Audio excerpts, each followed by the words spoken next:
Hello everyone, this is the project from Group 3 in which we discuss the conflict surrounding the Deferred Action for Childhood Arrivals, DACA. What is DACA? The Deferred Action for Childhood Arrivals, DACA, also known as Dreamers, is a program for undocumented immigrants that provides temporary relief from deportation as well as a temporary authorization to legally obtain work permits, driver licenses, and attend college in the U.S. until a larger and more comprehensive immigration reform is established. Applicants must meet the following requirements to be eligible for DACA: arrived in the United States before turning 16, were under the age of 31 on June 15, 2012, continuously resided in the United States from June 15, 2007 to the present, were physically present in the United States on June 15, 2012 as well as the time of requesting deferred action, entered without inspection before June 15, 2012 or any previous lawful immigration status expired on or before June 15, 2012, are either in school, have graduated or obtained a certificate of completion from high school, have obtained a general education development GED certificate, or are honorably discharged veterans of the U.S. Coast Guard or the U.S. Armed Forces, have not been convicted of a felony, significant misdemeanor, or 3 or more other misdemeanors occurring in different dates and arising out of different acts, omissions, or schemes of misconduct, and do not otherwise pose a threat to a national security or public safety. We analyzed this conflict with Paul Weir's conflict mapping tool. Paul Weir describes conflict mapping as a first step in intervening to manage a particular conflict. It gives both the intervener and the conflict parties a clearer understanding of the region's nature, dynamics, and possibilities for resolution of the conflict. The following information will showcase how we use the conflict mapping tool to analyze the individual components of the conflict. This program is part of a larger immigration reform that helped address the issue with children of immigrants. These children were brought to the United States at a young age and were raised in the American society where they learned the English language, attended public schools, made American friends, etc., but were restricted from legally working, going to college, traveling outside the U.S., voting, among other things due to their status. Under the legal acknowledgement that children under 16 are unable to make their own decisions and therefore should not be held responsible for the actions of their parents to illegally migrate to the United States, the population has received wide support. This prompted legislators to create the DREAM Act, which was introduced in 2001. However, since the DREAM Act legislation did not pass Congress, on June 15, 2012, former President Obama exercised prosecutorial discretion and issued a memorandum that established Deferred Action for Childhood Arrivals, DACA. DACA applicants must meet eligibility requirements and pay a $495 initial and renewal application fee. Upon approval, issuance of employment authorization status is granted for 2 years, and renewal of the card is not guaranteed. According to the U.S. Citizenship and Immigration Services (USCIS), as of September 2017, the cumulative total number of DACA applications ever approved was 798,980. On September 5, 2017, the Trump administration ended DACA, after 9 conservative state attorneys general with hardline views on immigration threatened to sue him over the policy, arguing that it represented an overreach of presidential power. President Trump handed the DACA issue to Congress for adjudication of a legislative solution by March 2018. In the meantime, the future of DACA recipients is unknown. The Dreamers face losing jobs, health insurance, other employee benefits, the ability to drive and go to school, etc. Yes, everything associated with the American dream. To date, Congress has not made headway on immigration legislation pertaining to DACA. Given that the DREAM Act and DACA did not become permanent, a different resolution tool is needed to create a sustainable solution for the Dreamers.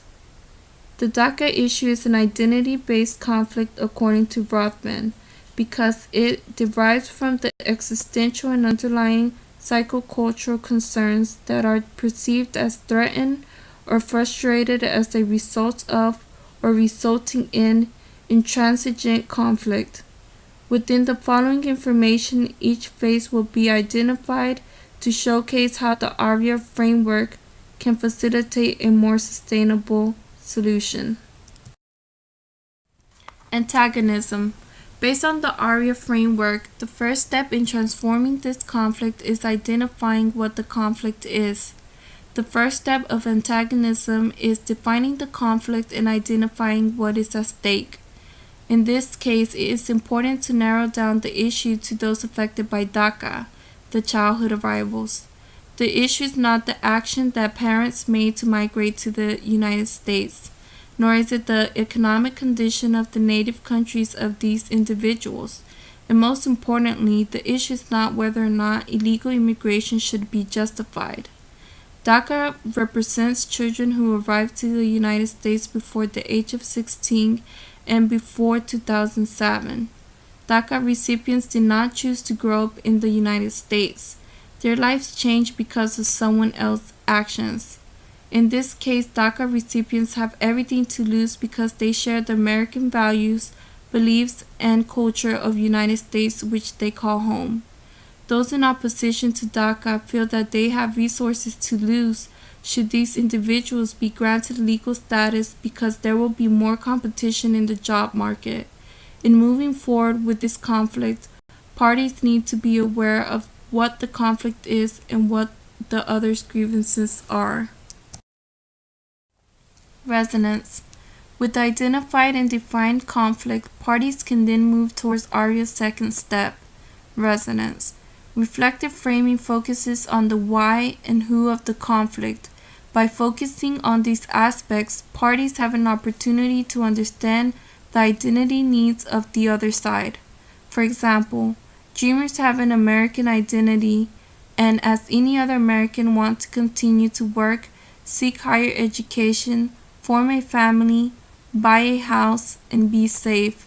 The issue in contention derives from the fear that Dreamers have to be deported to a country that, although they may have been born in, they know nothing of, and many don't even speak the native language.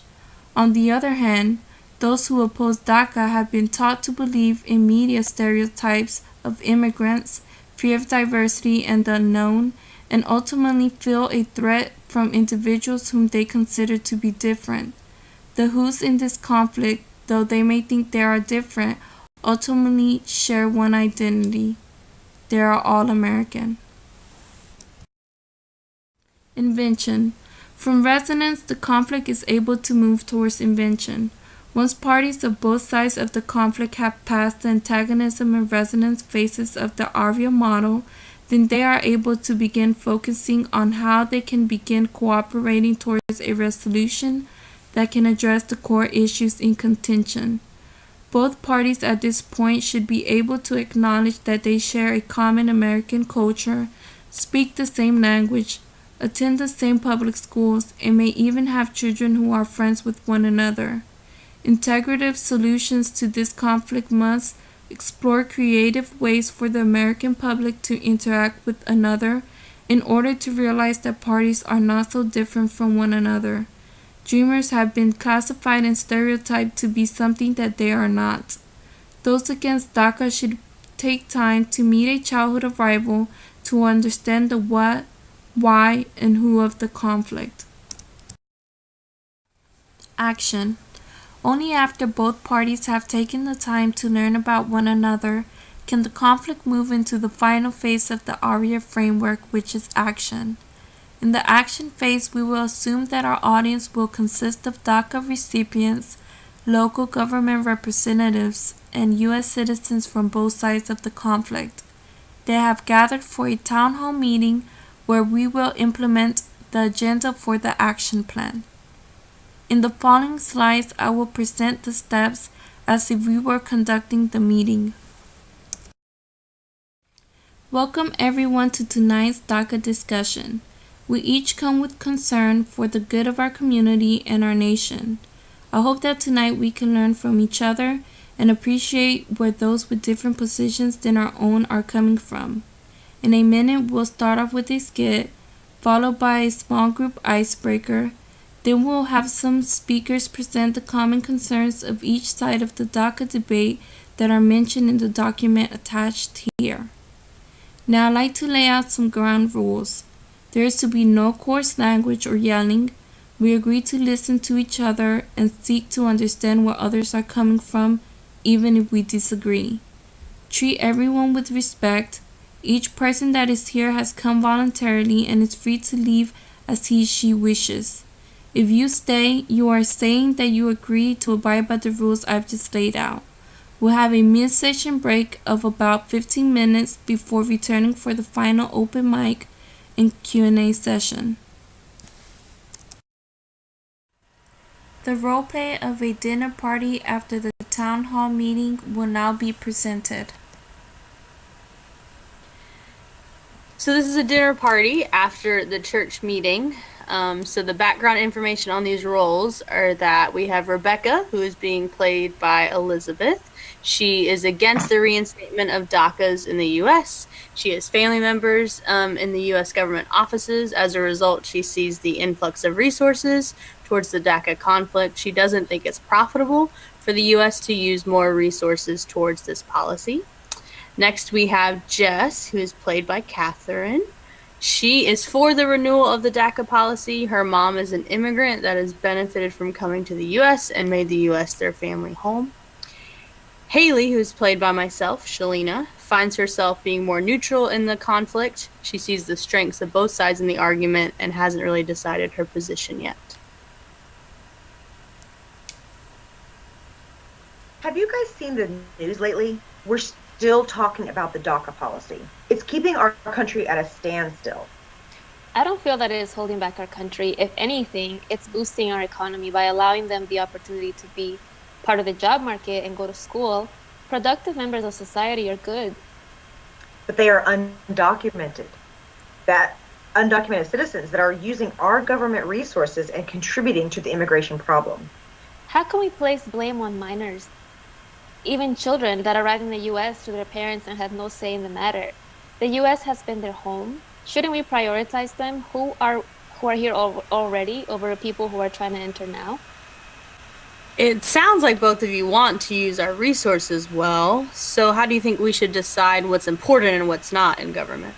Well, I think renewing the DACA policy is a good use of time and money, since the whole point of the policy is to provide work and schooling so that these young adults can help contribute to our economy. I see it helping everybody. But by focusing on that policy, we are prioritizing illegal immigrants over legal citizens. The government should not do for us what we can do for ourselves. They should go through the system correctly and receive a new visa upon arrival. If they don't enforce, or if we don't enforce the regulation, our processes won't get better. These young adults are already part of our community. You're demanding that they be deported to a country they haven't even been to or know, and then told to go through the system again. That doesn't help our foreign policies between other nations either. It sends the message that we don't care about people in other parts of the world, just ourselves. Okay, so Jess, you're saying that you want the U.S. to be inclusive to people who identify as the U.S. being their home. If that's the case, then is it more about identity for people who are receiving help from the DACA policy? Yes, exactly. We're sending the wrong message by using immigration policy that affects people in our society as a bargaining chip in government. But what if the policy encourages other illegal children to come to the US? We're also sending the message that it's okay to illegally migrate to the US and that we'll reward them, even if they don't go through the right channels. It's an issue of security and illegal use of the system in place. But let's say if there was a barrier in place, like a timeline where people who came here as illegal minors by their parents in a certain year, let's say the past one, 2017, it would provide a timestamp for the last group to apply for the approval into the DACA policy. I think that could be helpful.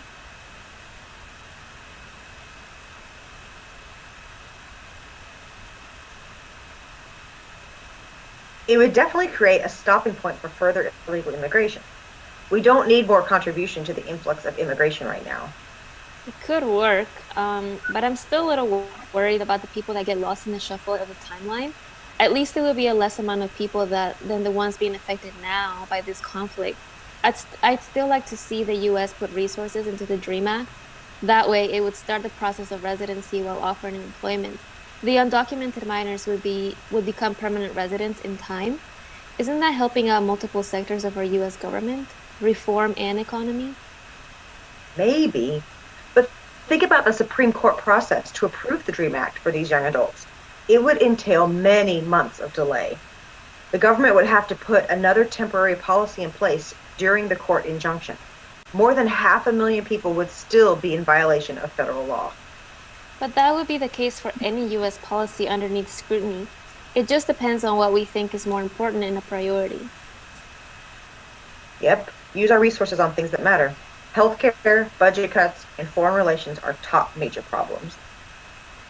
So deciding on what is important seems to be the issue here with this DACA conflict then. So the question seems to be, how will we figure out now what will happen with the DACA policy, or do you think we'll push it aside to deal with it later on down the road? It seems like all the issues, whether it's DACA or healthcare or budget cuts, require time, attention, and energies toward providing solutions. Who knows? Maybe we just won't solve this tonight.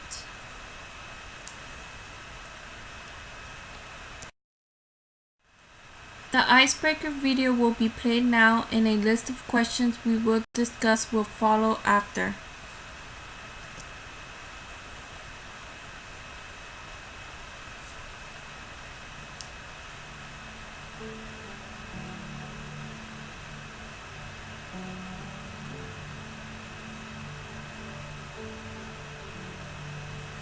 I'm Paul Bridges. I was born in Vidalia, Georgia.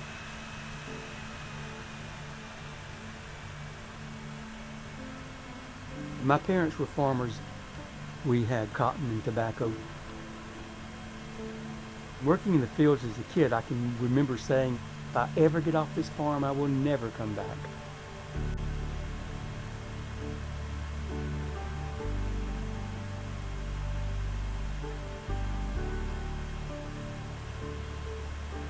I'm a longtime Republican. I'm a proud Republican. I believe in the Republican ideals: pro-business, pro-family, small government.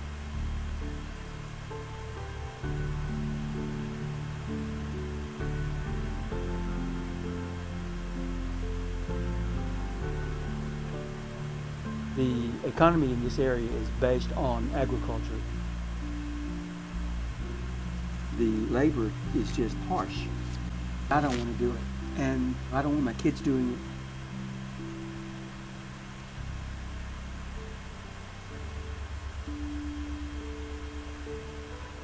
We knew for many years that there were Latinos in the area. I really thought that the Latinos that were coming in to cut our onions and pick our onions and were low class, people who were just not quite worthy. Let's go. Come on, let's go. It was in 1999 before I ever had any interaction with Latinos. And I met Mario. Puro comida por los machos, pero las hembras, las que van a tener buena ubre.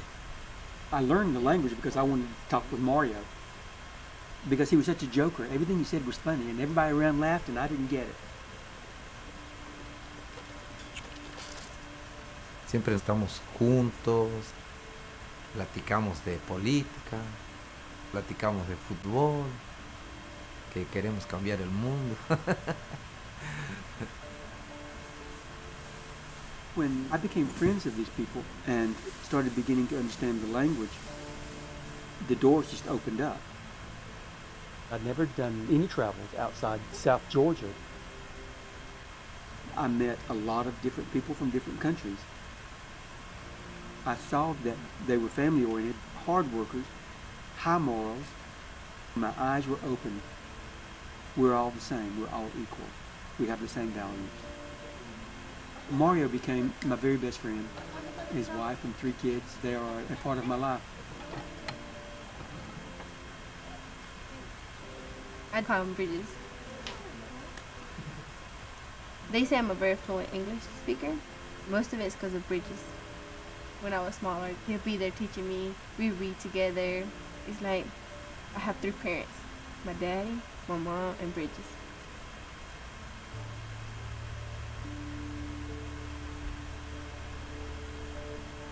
I was born in Mexico. I lived there for 4 years.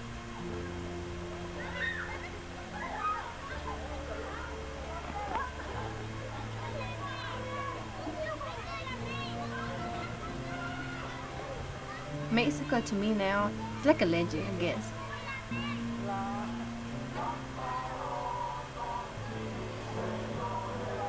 Stuff that people tell me, I remember all that. But memory, heart-wise, I don't remember anything. It's sad to think about it because that's my birthplace, that's my whole family.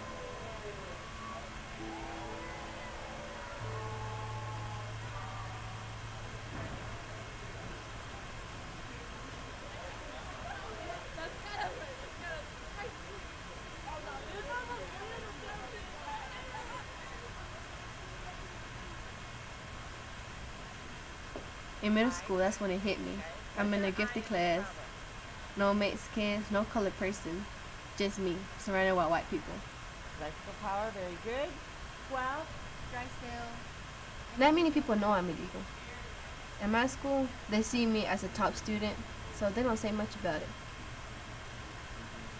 I want to graduate with honors. But in Georgia, you have to have papers to go to college.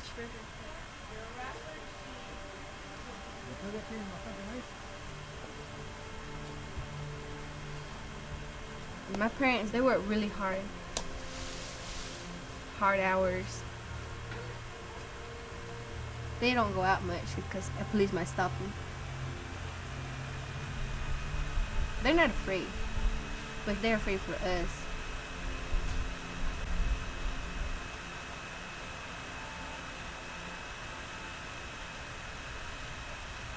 I'm currently the mayor of Uvalde. When I ran for mayor, I didn't foresee all the issues that were going to be facing me.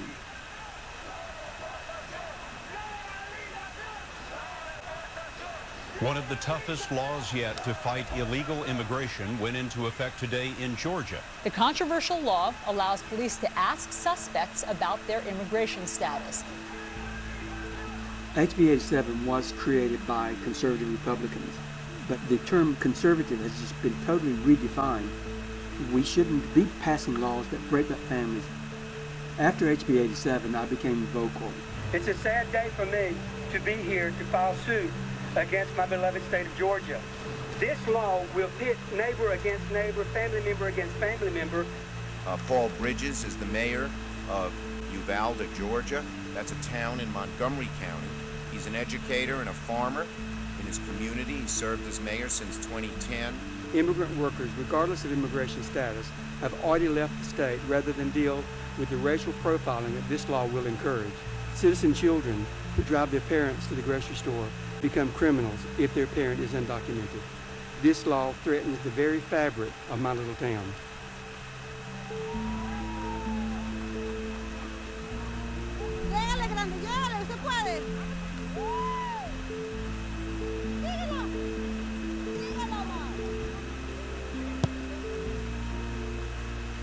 HB 87 really scared the entire community because no one knew who might be targeted.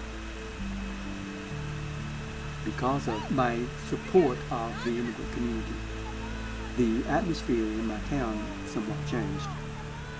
There seemed to be a lot of animosity toward me,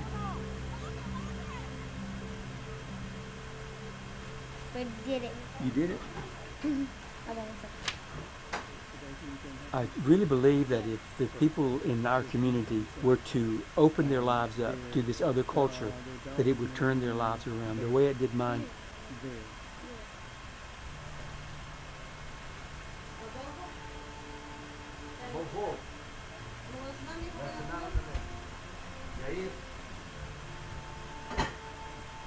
Cuando cruzaban la frontera, la ciudad de México, ¿cuál era?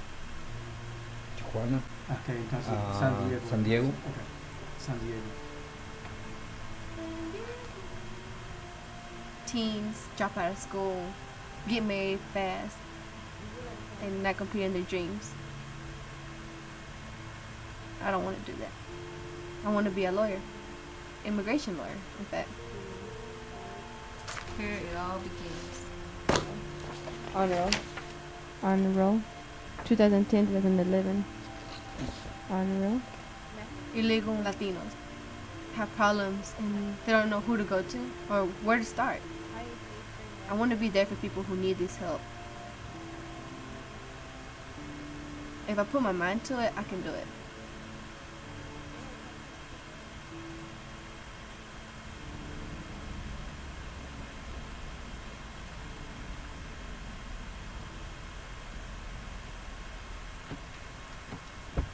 As the driver, you're responsible for the vehicle you're driving. You're also responsible for the passengers in the car. Good luck. Is your adrenaline pumping? You're doing great.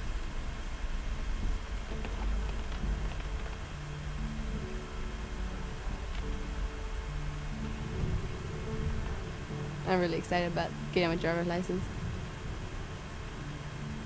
If we want to go out somewhere, we can just go out somewhere without even worrying about being stopped.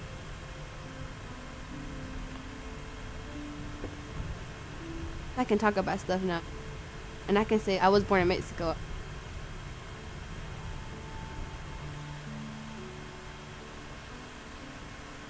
Celeste's going to do great things. She's capturing the cultures of the Latino community as well as the U.S. culture. She's going to go wherever she wants to go.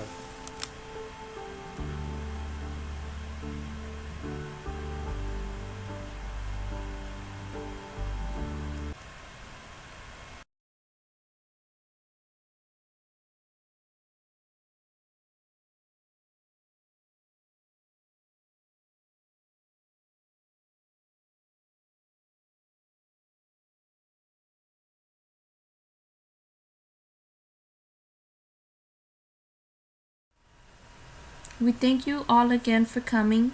Our objective tonight was for everyone to peacefully gain greater insight into the different issues and concerns of both sides of the DACA debate in order that we can have more understanding and compassion for one another.